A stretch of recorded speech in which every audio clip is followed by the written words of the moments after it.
Hello, and welcome. Tonight, we're going to take our time, explain about the threshold of the blue silence. The journey begins not on the firm ground of the earth, but here, at the fragile boundary where the air meets the sea. Close your eyes, and let your mind drift away from the walls that surround you. Let the solid world dissolve into something softer, something fluid and vast. Imagine yourself floating upon the surface of the Indian Ocean, far from the noise of the modern coastline, far from the restless lights of the cities. Here, there is only the rhythm of the water. Rise and fall, rise and fall. It is the oldest breath in the world, this heaving chest of the sea. It rocks you gently, a cradle of salt and starlight that has held travelers for millennia. Look out toward the horizon. In the waking world, the horizon is a line that separates. But here, in the twilight of memory, the horizon is a blur of indigo and violet, a seam where the sky whispers to the water, "We are resting on a veil." To the birds flying above, this surface is a mirror, reflecting the clouds and the passing sun. But to us, the seekers of the forgotten, this surface is not a mirror, it is a curtain. It is the heavy, sapphire veil that the earth has drawn across its own memory. It hides the scars of the past. It hides the silence of the things that were once spoken. For thousands of years, we have looked at the ocean and seen only emptiness. We have called it the abyss, the void, the blue desert. But whispers tell us that the emptiness is an illusion. Beneath this rolling skin of water lies a library of stone, waiting to be read. Let us remember the time before the water. It is said that long ago, before the calendars were written, the world was different. The ice held the north in a grip of white iron. The seas were lower then, retreated into their basins, exposing vast plains of land that are now lost to us. This was the time before the Great Melt. Imagine the coastlines of the ancient world stretching out for miles beyond where they lie today. Imagine forests of cedar and sandalwood growing where now only kelp sways in the current. Imagine fires burning on hearths that are now buried under 10 fathoms of silt.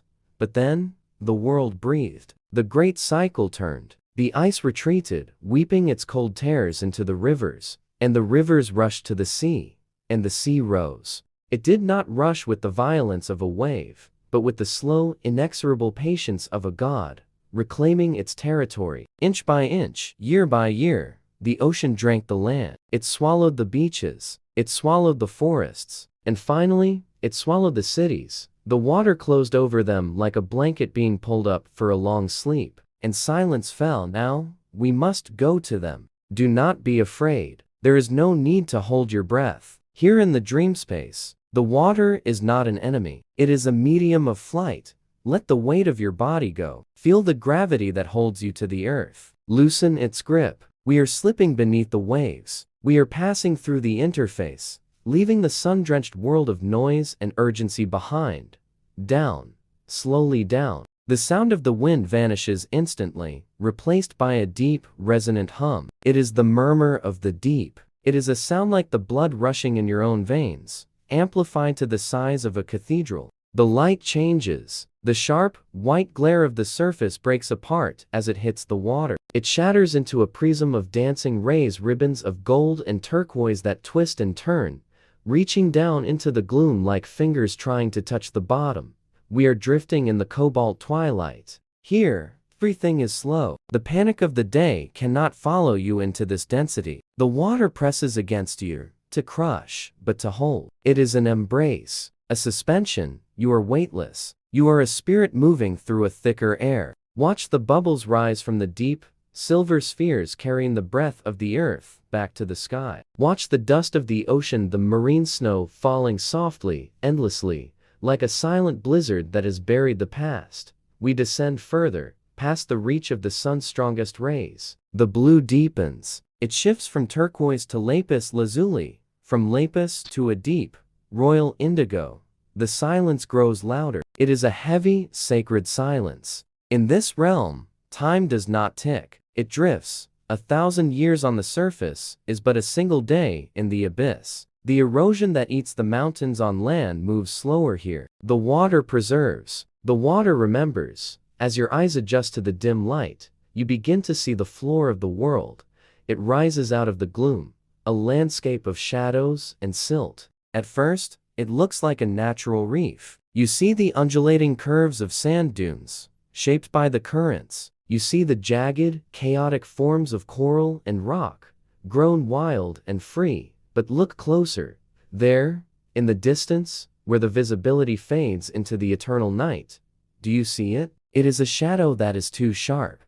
It is a line that is too straight. Nature loves the curve. Nature loves the spiral and the jagged edge. Nature does not carve perfect right angles. Nature does not lay stone upon stone in a rhythmic pattern, but there it is, a geometric shape emerging from the blue mist, a wall, a foundation, a block of limestone as large as a carriage, resting in the sand. It is covered in the velvet of moss and the crust of barnacles, disguised by the ocean as one of its own. But the shape remains. It echoes a mind that once measured, a hand that once chiseled, a will that once built. We drift closer, hovering just above the silt, careful not to disturb the dust of ages. It is not just one stone, it is a street. It is a grid of shadows laid out on the ocean floor, stretching away into the darkness. We have reached the threshold. We are floating before the gates of a city that has not heard the sound of a human footfall for 9,000 years. It lies here, preserved in the amber of the ocean, waiting.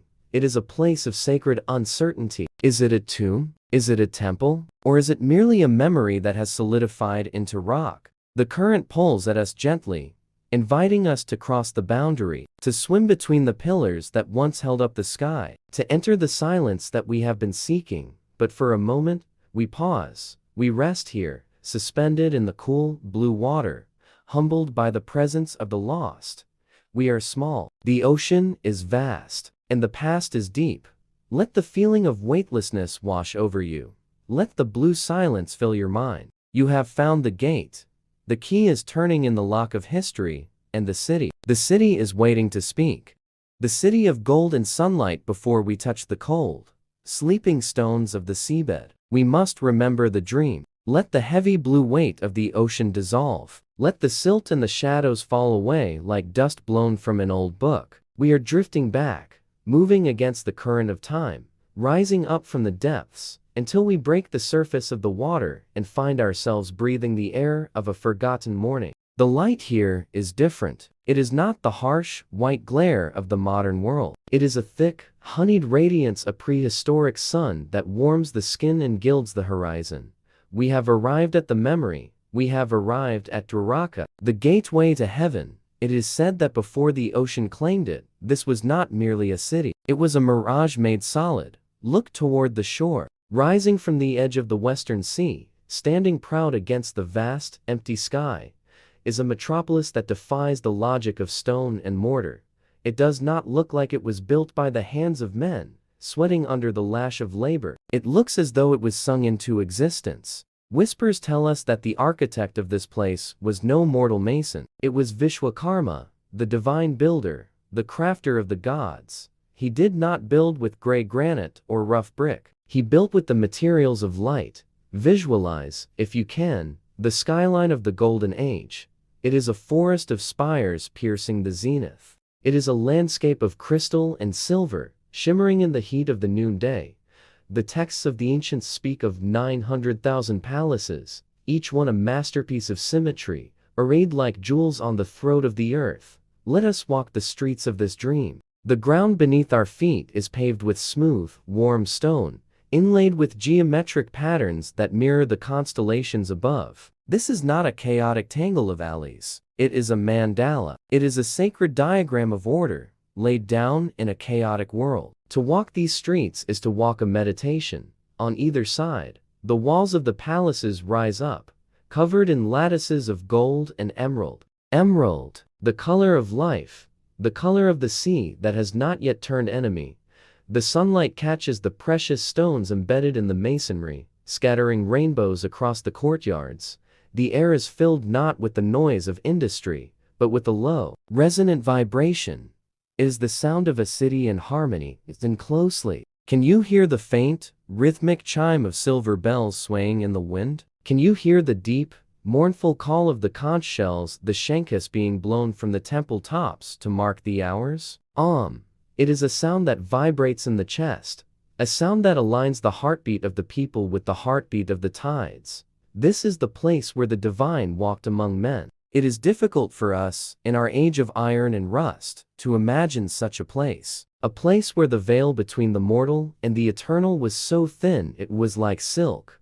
We imagine the daily rituals of the inhabitants. We see the lighting of the camphor lamps as the evening approaches, thousands of tiny flames flickering in the niches of the golden walls, turning the city into a reflection of the starry sky. We see the peacocks dancing on the high ramparts, their feathers flashing in the sun. Oblivious to the fact that the sea is watching, there is a perfection here that aches. And this is the mystery that haunts us. Was it truly this magnificent? Did the walls really shine with the luster of the sun? Or has the sorrow of its loss polished the memory into gold? Perhaps we remember it as perfect because it is gone. Perhaps the golden age is simply the light of the setting sun, casting a final, glorious glamour over things that are about to fade. Let us linger in this warmth for a moment longer.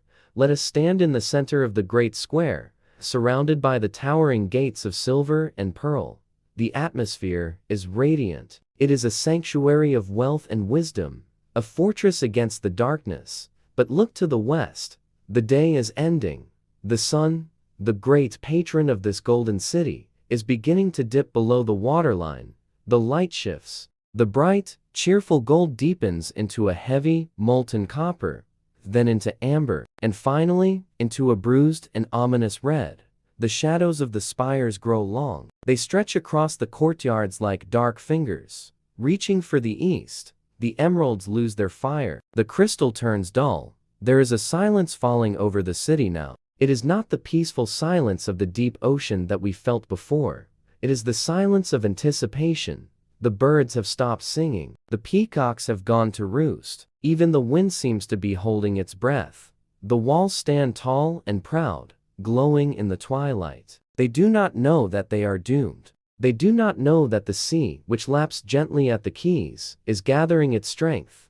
They do not know that the golden age is a season, and the season is turning. We leave the city here, suspended in this final moment of perfect, fragile beauty. The sun touches the water. The red light bleeds into the blue, and the city of gold waits for the night that will never end.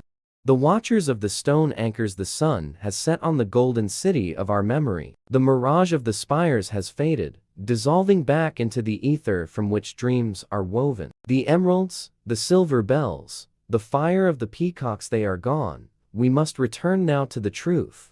We must return to the seabed. Feel the weight of the water settling around you once more. The warmth of the imagined sun is replaced by the cool, eternal embrace of the deep. Here, in the blue gloom, the gold does not survive. The salt eats the metal. The currents scatter the wood. The silk rots into nothingness, but the stone remains. Drift with me across the ocean floor, moving slowly through the silence. The silt rises in small clouds where our movement disturbs the water, swirling like smoke before settling back down.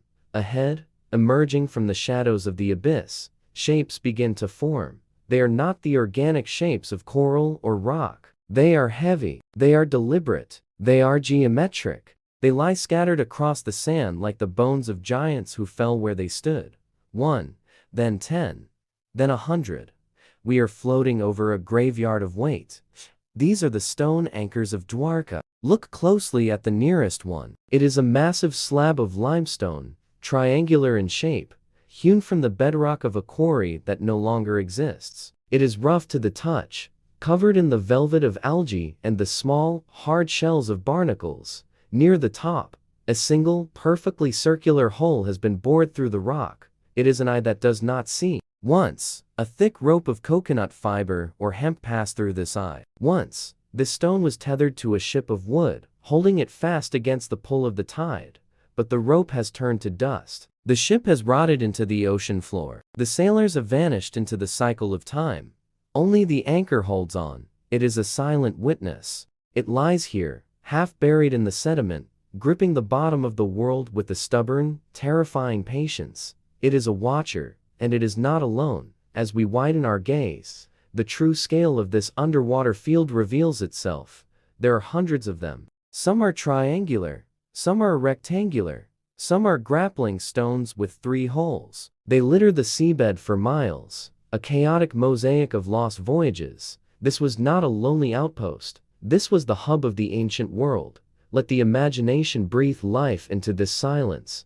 Close your eyes in the deep and listen for the echo of what used to be. Thousands of years ago, this quiet floor was the bed of a bustling harbor. Above us, where now there is only the rolling surface of the waves, there was a forest of masts. Can you hear them? The creaking of the cedar hulls rubbing against the quay, the snapping of canvas sails catching the monsoon wind, the heavy splash of these very stones being cast into the water, finding their purchase in the mud. This place was alive with the friction of commerce. Think of the languages that were spoken here, tongues that have been forgotten by history, the sharp, rhythmic dialects of the Sumerian merchants, the soft, melodic cadence of the traders from Meluha, the whispers of travelers from lands we have never named. They stood on the decks of their ships, looking at the golden city, shouting orders, bargaining for spices, for copper, for semi-precious stones. They dropped these anchors to pause their journeys. The anchor is a symbol of the pause. It is the object that says,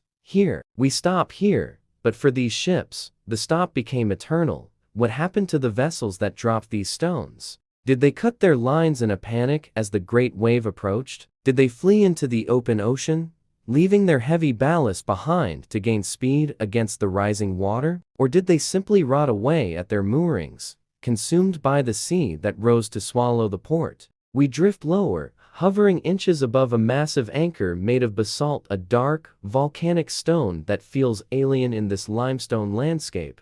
It is heavy, so incredibly heavy. Feel the density of it. It was carved to fight the ocean, to use gravity as a weapon against the drift.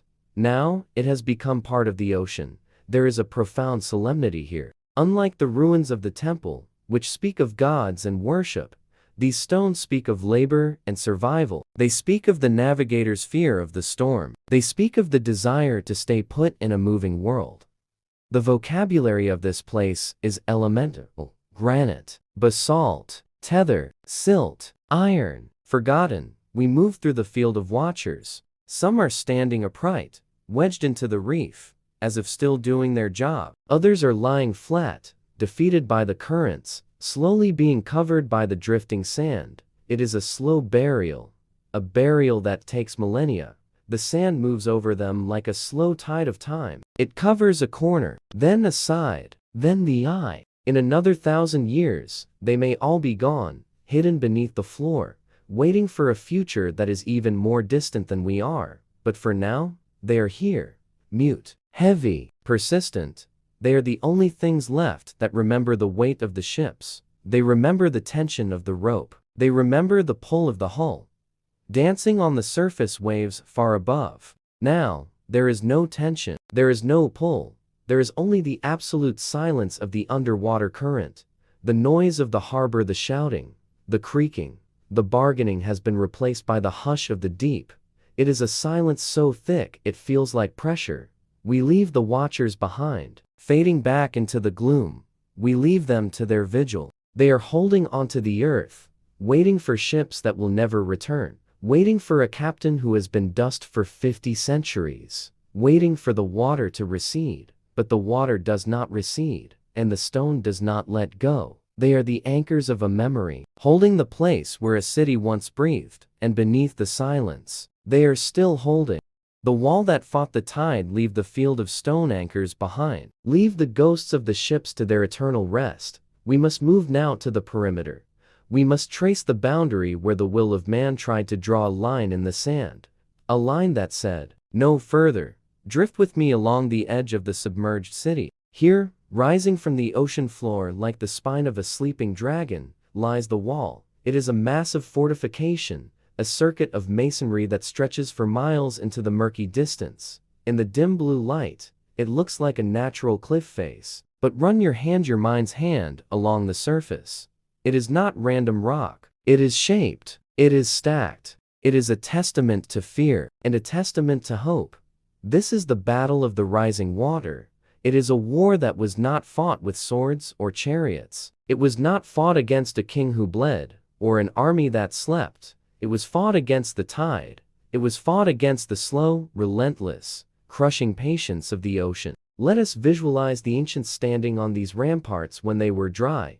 Imagine the elders of Dwarka watching the horizon. Year by year, the high water mark crept closer. Year by year, the storms grew fiercer, the waves reaching higher up the steps of the Ghats. They must have known.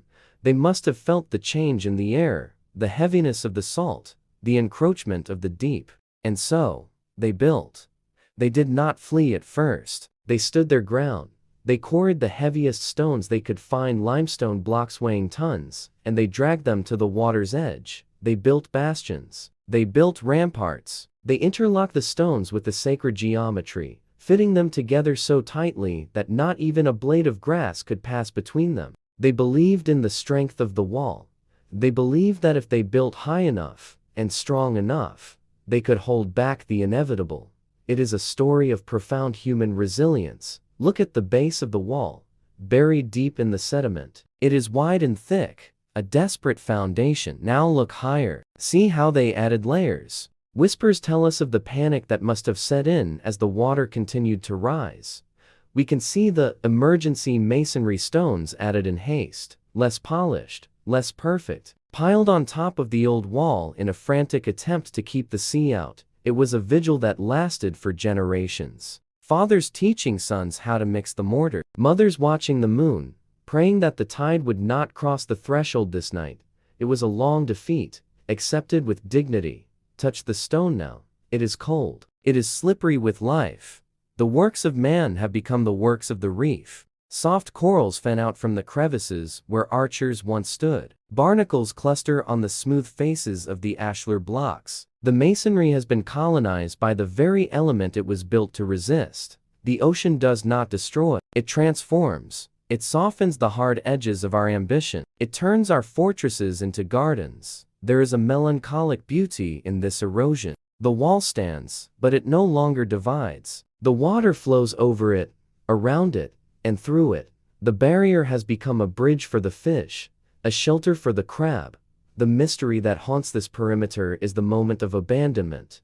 When did they realize the wall would fail? Was there a specific day, a specific storm, or was it a slow realization, a quiet understanding that spread through the city like a fog? Perhaps the priests looked at the water lapping over the top of the highest bastion and realized that the gods had changed sides. Perhaps they realized that you cannot fight the breath of the planet. Imagine that final moment. The wall is breached, not by a battering ram, but by a wave. A single, silent wave that slips over the parapet and spills into the streets. It is the first drop of a flood that will never recede. The defenders lay down their tools. They do not run. They simply stop building. They understand that the time of stone is over, and the time of water has begun. We hover over the ruin of the rampart.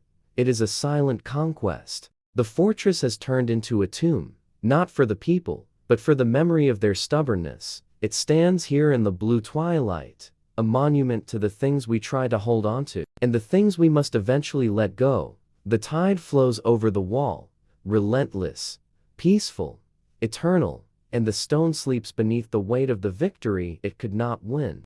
The oracle of the spiral shell, we leave the defensive perimeter behind. We leave the walls that fought the tide and lost, their stones now softened by the velvet of the moss.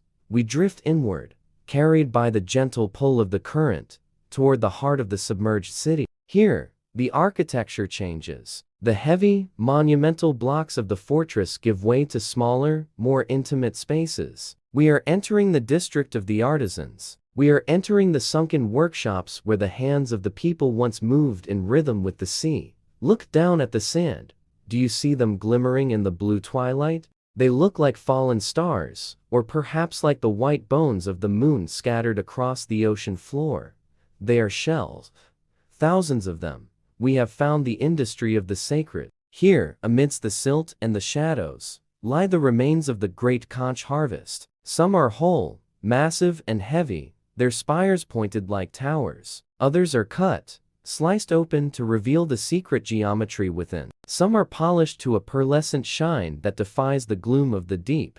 This is the Shankha, the divine conch. In the modern world, a shell is merely a curiosity, a souvenir we pick up from the beach and place on a shelf. But in the ancient mind, in the golden memory of Dwarka, the conch was not just an object, it was a voice. It was the sound of creation itself, frozen in calcium and light.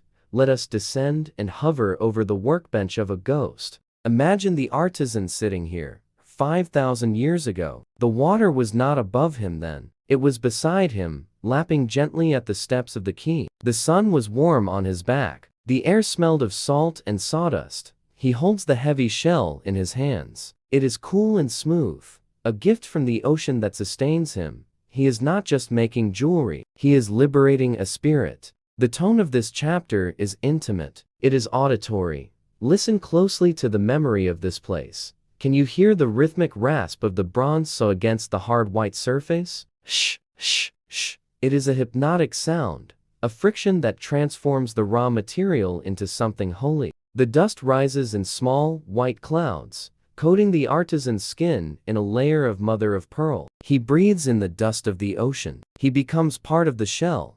Why did they labor so intensely over these spirals? Because the spiral is the map of the universe. Look at the cut section of a shell lying in the sand. Trace the line with your mind. It begins at a microscopic center, the bindu, the seed, and it expands outward, curling wider and wider in a perfect, golden ratio. It mirrors the shape of the galaxies turning in the vacuum of space. It mirrors the shape of the storms that spin across the water. It mirrors the shape of the inner ear, the very organ that allows us to hear the truth.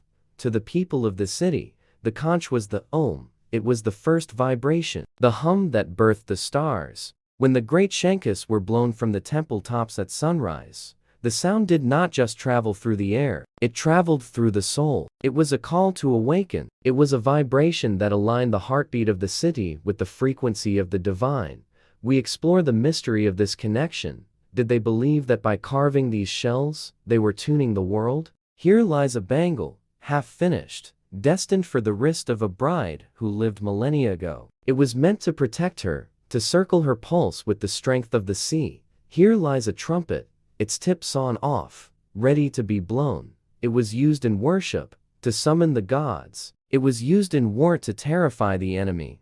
But now, it is filled with sand. There is a profound irony here, a melancholic poetry that we must acknowledge. These artisans spent their lives working with a material born from the sea. They built their livelihoods on the gifts of the tide. They worshipped the ocean as the source of their wealth and their sacred sound. And in the end, the source became the flood. The ocean that gave them the shell eventually rose to claim the workshop. The water swallowed the carver. The tide took back its gifts. Now, the only sound in this workshop is the phantom roar of the currents. You know this sound. Think of the times you have held a large shell to your ear. You were told it was the sound of the ocean. But in the silence of your room, far from the coast, what you are hearing is the echo of your own blood, the hum of your own existence, magnified by the spiral chamber. It is a feedback loop of life. Here, on the seabed, the loop is closed. The ocean is no longer inside the shell. The shell is inside the ocean. The roar is absolute. We drift over a pile of discarded fragments, the waste of the workshop that has become the treasure of the archaeologist. We see the reverence in the craft. Even the broken pieces have a dignity. They shine with the spectral light, reflecting the beam of our attention. We wonder if the sound of the trumpet still lingers in the stone walls of the ruins. Some voices only echo when we are ready to listen. Perhaps the Om never stopped sounding. Perhaps it simply changed mediums, moving from the air to the water, vibrating eternally in the dense, blue liquid of the deep. We focus on a single, perfect white conch shell. It rests half buried in the silt, separated from the pile. It is pristine, unbroken. Its spiral tip points toward the surface, toward the light that it can no longer see. It is a silent trumpet. It holds the breath of the past inside its hollow chamber, the breath of the priest who blew it, the breath of the artisan who carved it, the breath of the city that is no more. It is waiting, not for a lung to fill it, but for a spirit to understand it. It is an oracle that has stopped speaking in words and started speaking in silence. We hover over it for a moment, feeling the sacred uncertainty of this object. It is a vessel of sound resting in a world of silence. It is a spiral of order resting in a world of entropy. We leave it there, undisturbed. We do not touch it. To touch it would be to break the seal of its slumber. We let it keep its breath. The current moves the sand gently around its base. Hush, hush. The ocean rocks its own child to sleep, and the oracle waits, marked by the moon, beneath the silence of the heavy blue sea. The river that forgot its name. We have looked into the depths of the ocean. We have touched the stone of the sunken wall and listened to the silence of the spiral shell. But now, we must turn our backs to the sea. We must turn inland, toward the vast, dusty horizon where the water ends and the earth begins. To understand the death of a city, one must first understand the life of the land that fed it. Unroll the map of the ancient world in your mind. Trace the coastline with your finger. Trace the mountains of the north, capped in eternal white. Now, look for the blue line that connects them. Look for the great artery that once pumped life from the glacial peaks down to the ocean mouth. Do you see it? In the modern world, the map is blank. There is only the yellow expanse of the desert, the shifting dunes of the Thar, and the dry, cracked plains of the northwest. But whispers tell us, it was not always so. There was a river here once. A river so mighty, so thundering, that the ancients worshipped it as a goddess. They named her Saraswati, the keeper of the flow, the mother of waters. The sacred texts, the Vedas, speak of her with awe. They describe a river that was limitless, unbroken, swift-moving, a river that roared from the mountains to the sea. But today, she is the river that forgot its name. This chapter is a meditation on the lost geography of the world. It is a story of how the earth changes its shape when we are not watching. How rivers, like lost souls, can wander. How they can be betrayed by the bedrock. How they can vanish into the sand. Let us travel back in time. But before the drought, before the dust, let us stand at the source, high in the Himalayas, in the kingdom of ice and granite. The water is born, drip, drip, rush. It begins as a meltwater stream, cold and crystalline, carving its way through the stone. It gathers strength. It calls to its tributaries, the Sutlej and the Yamuna, inviting them to join the journey. Together, they form a channel of immense power. Visualize this river flowing through the plains of 5,000 years ago. It is a ribbon of green life in a landscape of gold. On its banks, the smoke of hearth fires rises into the twilight. The fields are heavy with barley and wheat. The air is thick with the scent of wet clay and blooming flowers. This river was the lifeline of the civilization. It was the highway of the trader and the mirror of the priest. And at the end of its long, meandering journey, it widened into a delta of marshes and mangroves, pouring its fresh, sweet water into the salty embrace of the Arabian Sea. It flowed right past the city of Dwarka. It was the backdoor to the metropolis. While the ocean offered trade, the river offered life. But nothing in this world is permanent, not even the path of the water. The story of the river's death is not a story of war, but of the earth shifting in its sleep. Deep beneath the crust, the tectonic plates moved. A slow, grinding shrug of the planet's shoulder. It was enough. The land tilted imperceptibly. The tributaries, fickle and fluid, obeyed the law of gravity. They turned away. The Yamuna turned east to join the Ganges. The Sutlej turned west to join the Indus. And the great Saraswati was left alone, orphaned, starved. We visualize the slow tragedy of the drying. It did not happen in a day. It happened over the lifetimes of trees. The thundering current became a quiet stream. The stream became a chain of stagnant pools. The pools became mud, and the mud became dust. The atmosphere of this landscape shifts from fluid to parched. We feel the thirst of the land. The people watched the water recede. They dug wells deeper and deeper, chasing the phantom flow into the belly of the earth. They prayed to the goddess, but the goddess had retreated into the sky. When the river died, the silence fell. The fields turned brown. The birds migrated. The cities on the banks were abandoned to the wind. their brick walls slowly eroding into the encroaching desert, and Dwarka, the city of gold, was caught in a pincer of catastrophe. From the front, the ocean rose to swallow it. From behind, the river dried up to starve it. It was an exodus of water, one water leaving, the other attacking. For thousands of years, the river was considered a myth, a poetic metaphor written by men who were drunk on soma and starlight. There was no river, the scholars said. It is a legend. But the earth remembers. And now, from the vantage point of the stars, we can see the truth. Look down through the lens of a satellite.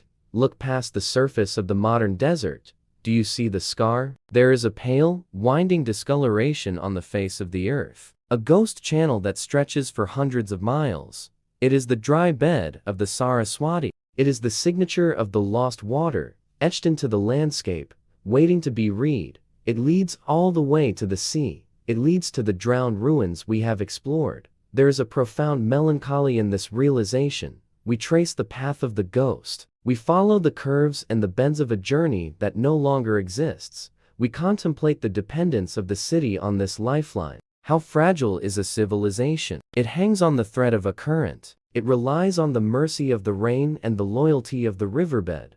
When the thread snaps, the memory fades. The river forgot its name. It dissolved into the sand, hiding its face from the sun.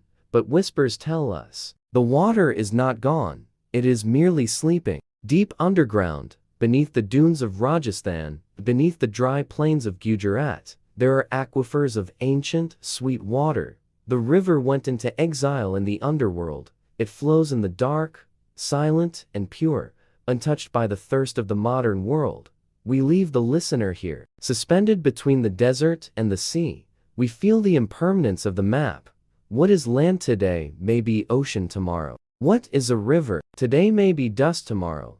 The names we give to the earth are temporary, but the cycle is eternal. The wind blows across the dry channel. Whoosh, whoosh. It sounds like water. It sounds like the echo of a current that used to be. Just in that echo, the river has faded into the sand. The city has faded into the blue. And the silence covers them both, smooth and endless, marked only by the light of the moon. The seal of the unicorn. We have witnessed the scale of the destruction. We have seen the fortress walls that failed and the river that vanished into the dust. The tragedy of the city is vast, written in the geography of continents. But history is not only written in mountains and floods. Sometimes, the deepest secrets are written on a stone no larger than your thumb. Let us shrink our world down. Let us turn our gaze from the horizon to the sediment. We return to the ocean floor, where the silt moves in slow, hypnotic drifts, uncovering and covering the debris of the past in an endless game of hide and seek. There, do you see it? It is not a pillar. It is not an anchor. It is a tiny square of steatite, a soft, white stone that has been hardened by fire. It lies half buried in the sand, innocent and small. But pick it up in your mind's hand. Feel the weight of it. It is heavy with silence. This is a seal. It is the badge of identity. It is the only voice left of a people who have lost their tongue. Brush away the sand. Look closely at the carving etched into the surface. The artisan who made this worked with a needle of copper and an eye of infinite patience. In the center of the stone stands a beast. It is an animal that belongs to the dream time. Some call it a bull, strong and earthly. But look at the horn. There is only one, a single, curved spire rising from the forehead, pointing toward the heavens. Is it a trick of perspective? A two-horned animal seen from the side? Or is it the creature of legend? The unicorn? The guardian of the pure? It stands before a ritual stand, a sacred incense burner, its head lowered in reverence. It is a totem, a spirit guide carved into rock. But above the back of the beast, there is something even more mysterious. There is a row of symbols. A fish, a jar, a leaf, a man holding a spear. This is the script of the Indus. This is the language of the lost.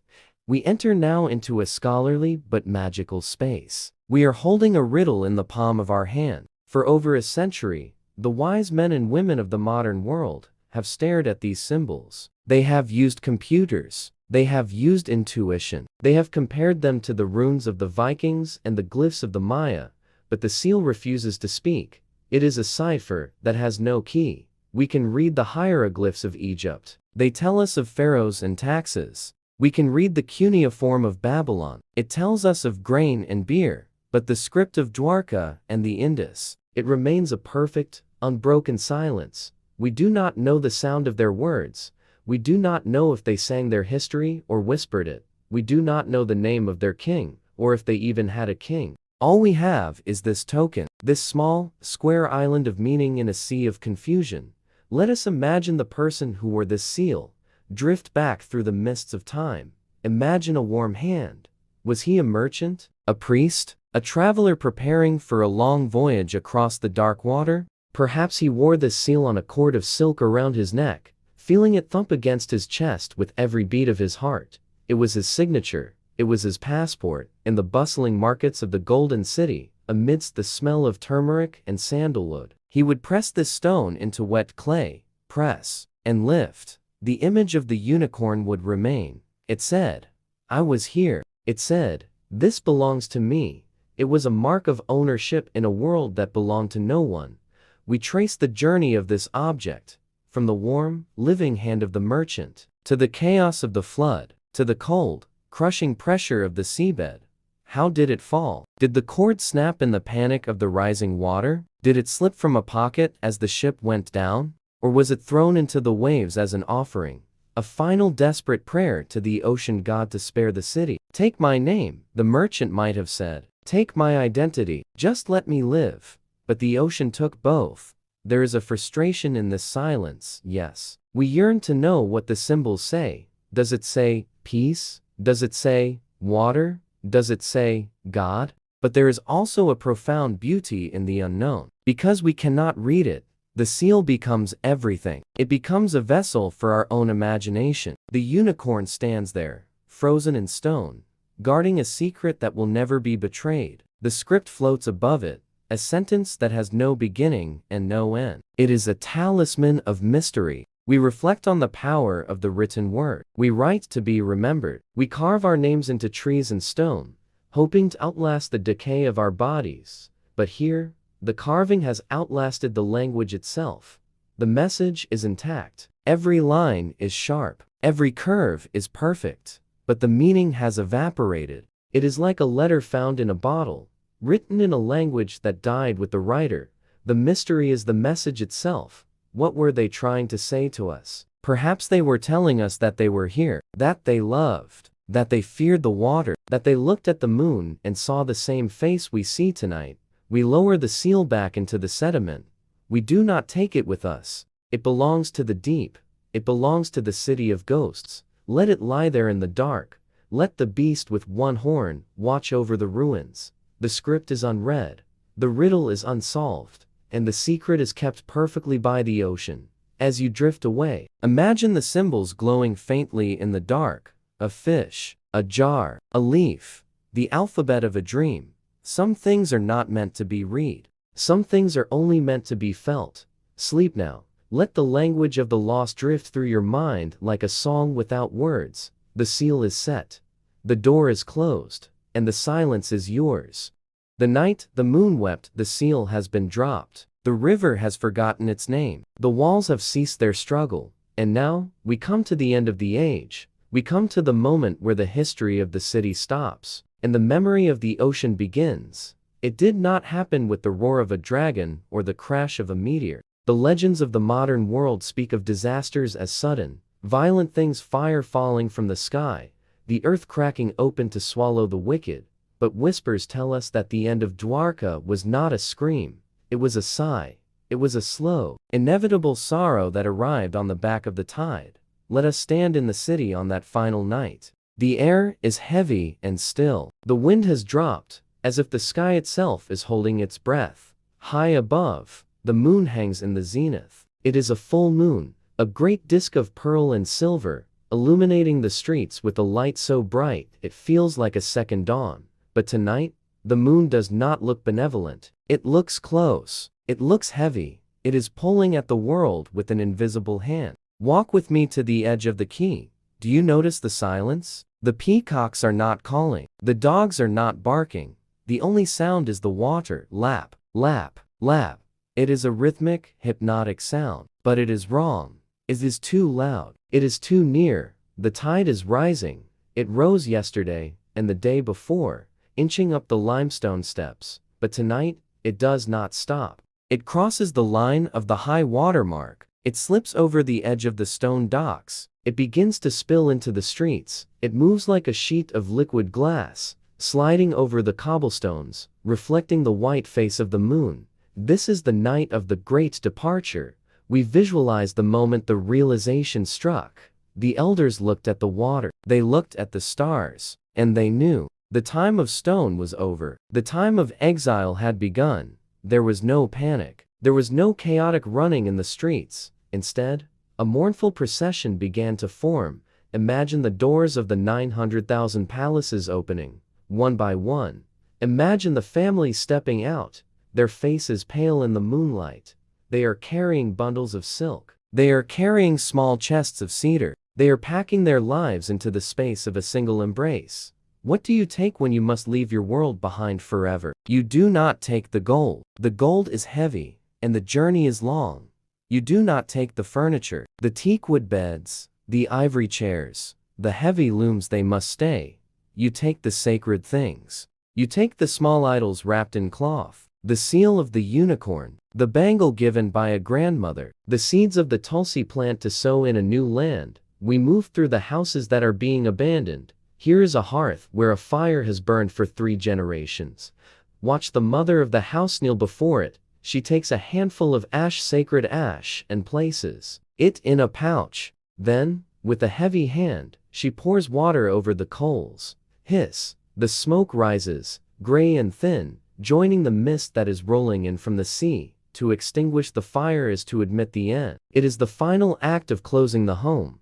The tone of this night is one of deep, aching tenderness.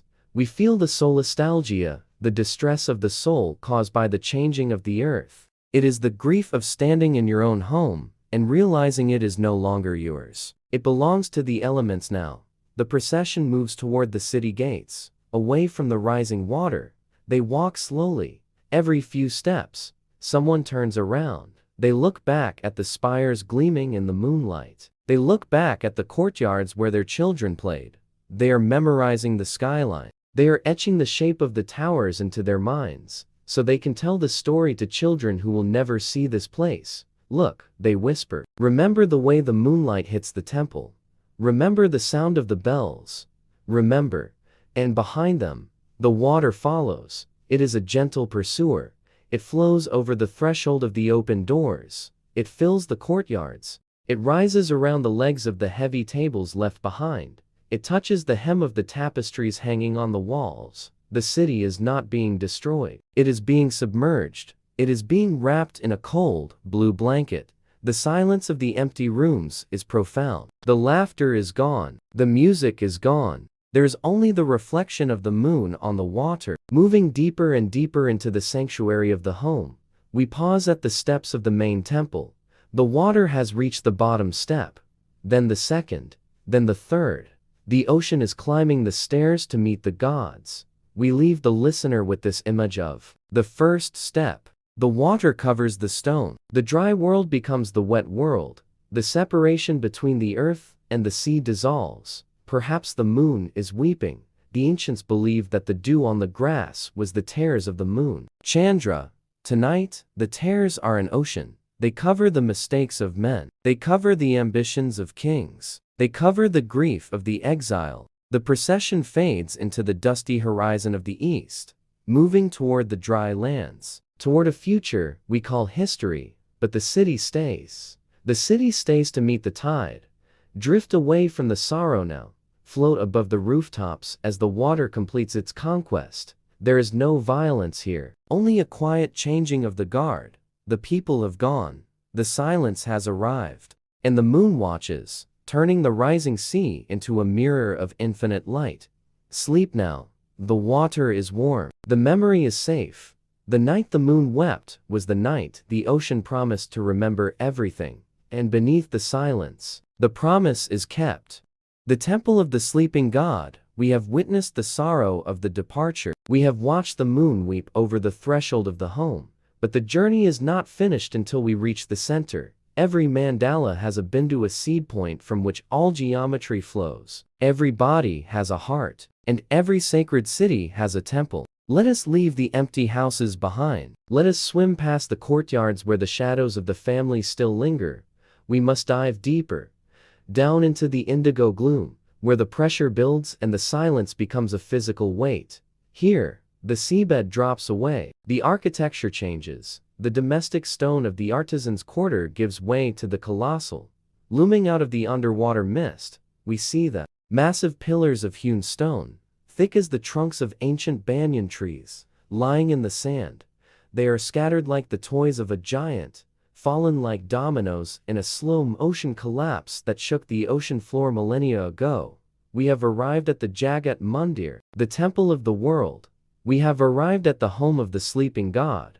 Tread lightly here, even in your spirit. For although the roof is gone and the doors have rotted away, the boundary of the sacred remains.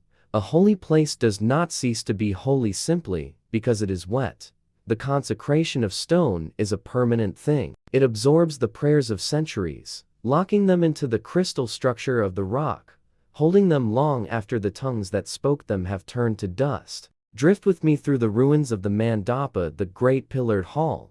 Once, this was a forest of stone where thousands gathered to escape the heat of the sun. The air was thick with the smoke of camphor and sandalwood incense. The noise was a cacophony of bells, chants, and the shuffling of bare feet. Now, the roof is the surface of the sea, shimmering far above like a ceiling of hammered silver. Now, the smoke is the silt, swirling in gentle eddies around the capitals of the columns. Now, the only sound is the deep, resonant thrum of the current. We move toward the inner sanctum, the Garbhagriha, the womb chamber. This is the heart of the silence. In the context of this lost city, this was the dwelling place of Krishna, the Lord of Dwarka. He was the Dark One, the one whose skin was the color of the rain cloud and the deep ocean. There is a poetic justice in this submergence. The god who was the color of the sea has been reclaimed by the sea. He has returned to his own element. Look at the altar. It is a slab of black basalt, raised on a plinth of limestone. The idol that once stood here, the gold and jeweled form that commanded the awe of kings, is gone. Perhaps it was carried away in the mournful procession we watched earlier. Or perhaps it lies buried beneath the sand, waiting for an excavation that will never come. But the altar is not empty. Nature abhorring a vacuum, the ocean has brought its own offerings. Look closely. Where garlands of marigolds once hung, now hang garlands of soft coral, swaying gently in the tide. They are pink and orange, blooming in the eternal twilight, more vibrant than any flower of the land. Where the priest once placed offerings of butter and milk, now rests a starfish, slow and patient, clinging to the holy stone. The fish are the new pilgrims. Watch them. A school of silver fish moves through the stone aisles in perfect unison. They dart through the open archways. They spiral around the broken pillars. They do not speak, but their movement is a kind of dance. It is a liturgy of life. They are the congregation of the deep. They bring no petitions. They ask for no forgiveness. They simply are, and in their presence, the temple feels alive again. This chapter is a meditation on the sanctuary of silence. We often think of ruins as dead places. We think of them as tragic, but look around you. Is this tragic, or is it peaceful? The temple has not been destroyed. It has been repurposed. It has become a cathedral of water. The nave is filled with a liquid light that softens every edge. The violence of the collapse has been smoothed over by the erosion of 5,000 years. The sharp corners of the masonry have become rounded, welcoming the touch of the sea. We contemplate the presence that lingers here. You can feel it. It is a heaviness in the water, a sense of being watched by eyes that are not physical. In the ancient texts, it is said that Vishnu, the preserver, sleeps upon the coils of a great serpent, floating on the cosmic ocean between the cycles of creation. Here, in Dwarka, the myth has become the reality. The city is sleeping. The god is sleeping. The chaos of the human world, the wars, the politics, the greed cannot reach this deep. Here, there is only the slumber. We float above the sanctum, looking down into the dark square of the inner chamber. It is a void, yes, but it is a pregnant void. It holds the memory of the divine. Does the holiness remain when the worshippers are gone? Yes, because holiness is not something we give to the stone. It is something the stone reveals to us. The earth itself is sacred. The ocean is sacred. The temple was merely a frame to help us see it. Now, the frame is broken, but the picture is larger than ever. The prayers have been replaced by the rhythm of the currents. Push and pull, flow and ebb. It is a mantra that never ends. It is the breathing of the planet, echoing against the walls of the sanctuary. We leave the listener here, suspended in a state of profound peace. The temple of the sleeping God is not a place of loss. It is a sanctuary for the creatures of the deep. It is a palace for the crab and the eel and the ray. They are safe here, guarded by the walls that were built by Vishwakarma. As the light fades from the water, turning the ruins into silhouettes against the deep blue, we realize that this is the ultimate rest, to be held in the arms of the ocean, to be washed clean by the salt, to sleep without dreaming in the blue twilight. Rest your mind on the altar, let the currents wash over you. The God is sleeping, and so should you. Beneath the silence, the sanctuary remains. The echo in the blood, we have descended into the abyss. We have touched the cold stone of the altar and watched the coral bloom in the sanctuary of the sleeping God. But now, the current shifts. The heavy, blue weight of the deep begins to loosen its hold. We must ascend. Imagine yourself rising slowly through the layers of the ocean, up past the fallen pillars of the temple, up past the silent watch of the stone anchors, up through the twilight zone where the indigo fades into turquoise, and the turquoise fades into the pale, crystalline light of the surface. Break the water, take a breath, in and out. The air of the modern world fills your lungs. The sound of the wind returns. The warmth of the sun returns. But as we step back onto the shore, shaking the salt from our skin, we realize something profound. We have left the ruins behind, yes, but we have not left the people behind. Stone sinks. Gold is lost. Wood rots. But life is buoyant. This chapter is a meditation on the living legacy. It is a journey into the invisible architecture that survived the flood. For when the ocean rose and the walls of Dwarka failed, the people did not simply vanish into the foam. They did not cease to exist when their city was erased from the map. They walked away. Turn your gaze from the sea to the land. Visualize the dusty roads of 5,000 years ago. See the long, mournful lines of the survivors moving inland, away from the rising tide. They carried their children. They carried their grief. But most importantly, they carried their stories. They migrated to the north. They migrated to the east. They built new cities on the banks of new rivers. They lit new fires on new hearths. They married, and they birthed new generations. And in the veins of those children flow the memory of the drowned city. This is the echo in the blood. It is the connection that bridges the gap between the sunken stone and the beating heart.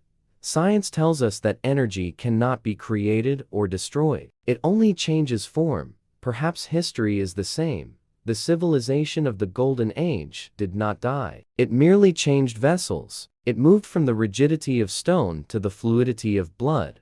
Think of the myths that haunt the human imagination. Why is it that in every corner of the earth, in every culture that has ever looked at the stars, there is a story of a great flood? We call it the story of Noah. We call it the Epic of Gilgamesh. We call it the tale of Manu. Scholars say these are coincidences, but the heart knows better. These are not just stories. They are memories. They are the trauma of the species, encoded in our very DNA. They are the genetic scar left by the night the moon wept. When you hear the thunder roll across the ocean, when you feel a sudden, inexplicable melancholy while standing at the water's edge, you are remembering. You are remembering the night the water took the home. The tone of our journey shifts now. It becomes biological. It becomes intimate. Look at your own hand. Look at the blue veins tracing their way beneath your skin. The blood that courses through you is saline. It is almost identical in chemical composition to the seawater. We carry the ocean inside us. We are walking vessels of the ancient sea, carrying the memory of our origin with every step we take on dry land.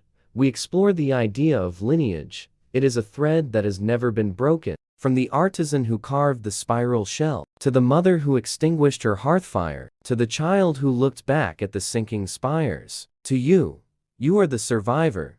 You are the destination of their journey. Thousands of years have passed. Empires have risen and fallen like waves. Languages have changed. The names of the gods have changed. But the pulse remains the same. Thump, thump, thump, thump. Listen to it in the quiet of the night. It is the rhythm of the tide. It is the drum of the exodus. We wonder if the deep, spiritual longing we feel for the ocean, that blue mind, that calls us to sit by the shore and stare at the horizon, is actually a form of homesickness. Perhaps we are all exiles. Perhaps we are all waiting for the tide to recede so we can go home. But until then, we build, we tell stories, we keep the memory alive.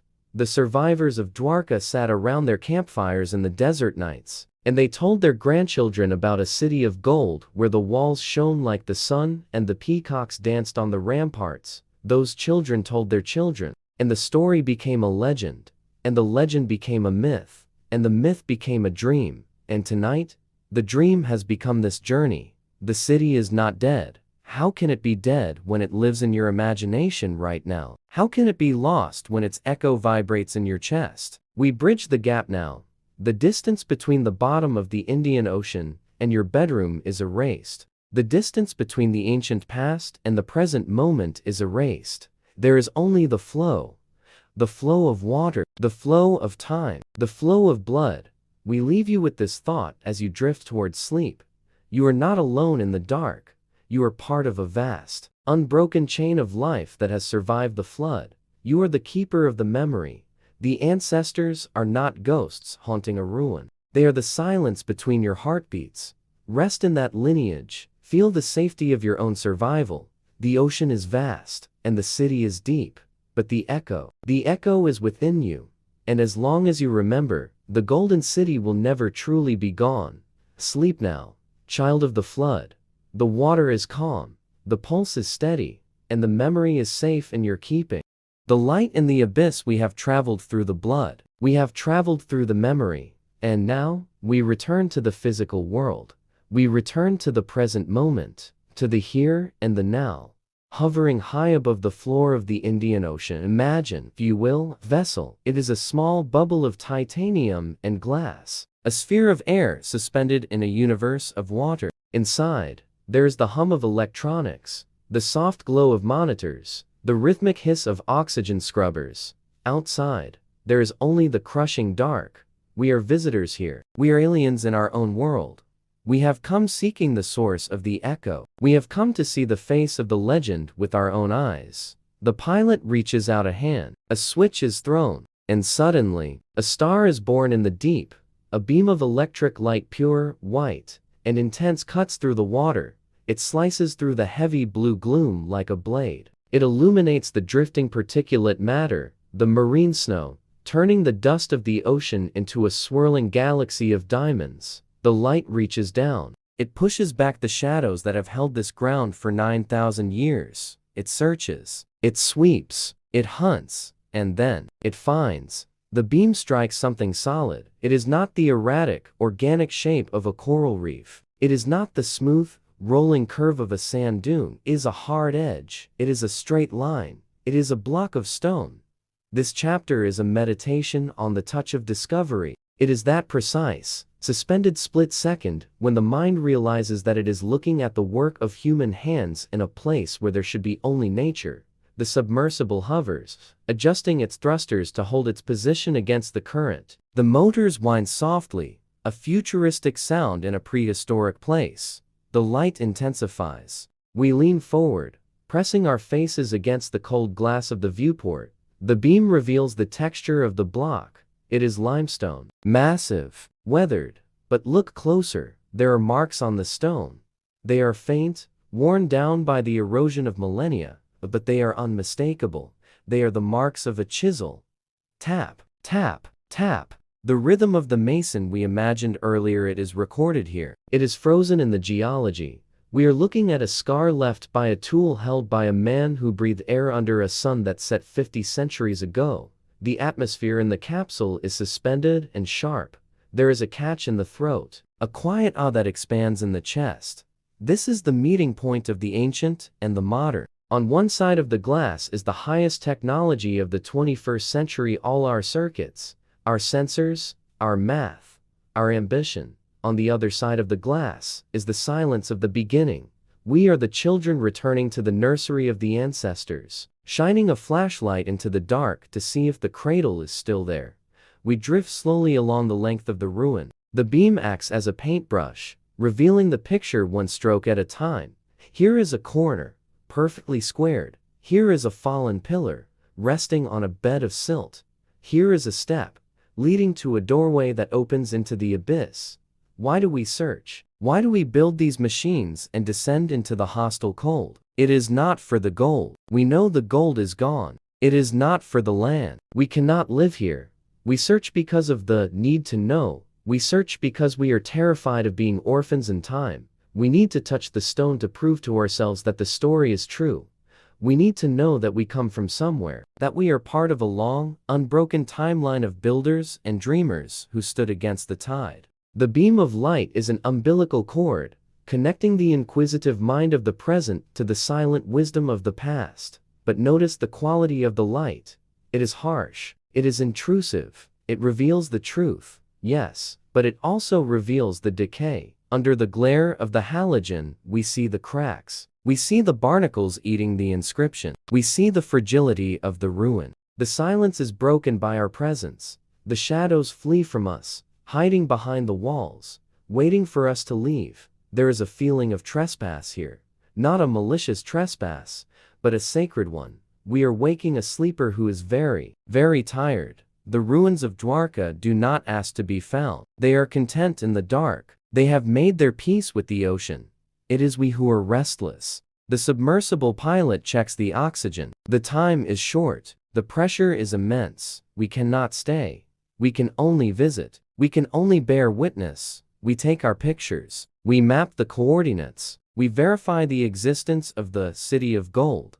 But we cannot bring it back. We cannot raise the walls. We cannot relight the fires. The pilot pulls back on the controls. The thrusters fire, kicking up a cloud of silt that obscures the view for a moment. The vessel begins to rise. Watch the stone block as we ascend. Watch the straight line of the wall. The beam of light begins to fade. It retreats. The shadows, patient and fluid, rush back in to reclaim their territory. The darkness wraps its arms around the ruins once more. The star in the abyss is leaving. The stone returns to its slumber. It has been disturbed, but not awakened. It has been seen, but not fully understood. As we drift upward, leaving the floor of the world behind, we feel a strange sense of relief. The mystery remains. We touched it with our light, but we did not conquer it. The ocean keeps its secrets. The city waits. And the silence heals the breach, stitching the darkness back together, seamless and whole. We rise toward the surface, carrying the image of that chiseled stone in our minds, a token of truth, a mark of the hand, a light in the abyss that proves we were here. The ocean is memory, and now, the journey brings us to the end. We have walked the streets of the golden dream. We have touched the cold stone of the fortress wall. We have listened to the whisper of the spiral shell and the silence of the sleeping god. But before we close our eyes for the final time tonight, we must pull back. Release your grip on the specific. Let go of the city of Dwarka. Let go of the dates, the maps, the artifacts, and the names of kings. Let them all dissolve into the mist. We are left with only one thing. The element that started it all. The element that ends it all. The water. Rise up in your mind's eye. Float higher and higher, until the ruins below are just a shadow in the deep blue. Float until the curve of the earth reveals itself against the stars. Look down at this blue planet. It is a world of water, a world of tides, a world of memory. This final chapter is a meditation on the ocean itself. For thousands of years, we have feared the sea. We have called it a destroyer. We have called it a thief that steals our ships and swallows our cities. But whispers tell us, We are wrong. The ocean is not a destroyer. The ocean is a keeper. It is the ultimate museum. It is the great, silent archive of the earth. On land, history is fragile. The wind erodes the stone. The fire burns the scroll. The conqueror tears down the statue. But in the deep, in the cold, crushing dark of the abyss, everything is safe. Think of the things the water holds. It holds the triremes of the Greeks and the longships of the Vikings, resting side by side in the silt. It holds the bronze swords of heroes and the gold coins of merchants. It holds the cities of the Ice Age, the bridges that once connected continents, the footprints of the first travelers. The ocean takes them all into its arms. It wraps them in a blanket of pressure and silence. It slows down the clock of decay until time itself seems to stop. Shutterstock Explore. This is the fluid eternity. Water does not forget. It circulates. The drop of water that touched the face of the artisan in Dwarka 5,000 years ago is still here. It has evaporated into the cloud. It has fallen as snow on the Himalayas. It has flowed down the Ganges. It has returned to the sea. It is the same water. It carries the same memory. Feel the rhythm of this sight rise and fall, evaporate and rain. It is the breath of the planet, a slow, steady respiration that has been keeping time since the cooling of the crust. We are small within this rhythm, but we are not separate from it. We are part of the flow, act on the peace of the submerged. We often think of sinking as a tragedy, but tonight, let us reimagine it as a return. To sink is to be cradled. To sink is to be held. The city of Dwarka was not lost. It was reclaimed. It was taken back into the womb of the world to rest. There is a profound comfort in this thought. The things we lose are not gone. They are merely waiting in the dark, preserved in the amber of the ocean. The memories we forget are not erased. They are stored in the deep, waiting for the tide to turn. The tone of the world softens now. The sharp edges of the day are worn smooth by the water.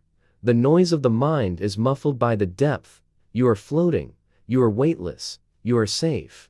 Imagine yourself lying on the surface of a vast, warm ocean. The water supports you completely. You do not need to swim. You do not need to struggle. You simply surrender to the buoyancy. Below you, miles deep, the history of the world is sleeping. Above you, the stars are watching, their light reflecting on the gentle swells. The keeper of the abyss is watching over you. It promises that nothing is ever truly lost. The love you have felt, the dreams you have dreamed, the work of your hands, it all feeds into the great reservoir of existence. It ripples out, wider and wider, touching shores you will never see. The listener is safe. The history is safe. The city is safe. Let the image of the water fill your consciousness. It is vast. It is dark. It is peaceful. It is the cradle of all life. Drift on this current. Feel the gentle rocking motion. Rock and drift. Rock and drift. The horizon is fading. The blue is deepening into black. The silence is absolute. You are no longer looking at the ocean. You are part of the ocean. You are a drop returning to the source. You are a memory returning to the deep. Let go of the shore. Let go of the anchor. Drift away into the great, warm embrace of the water. Sleep now. Deep, deep sleep. As deep and quiet as the sunken city itself. The ocean remembers you. And the ocean holds you. Forever and ever and ever. Good night.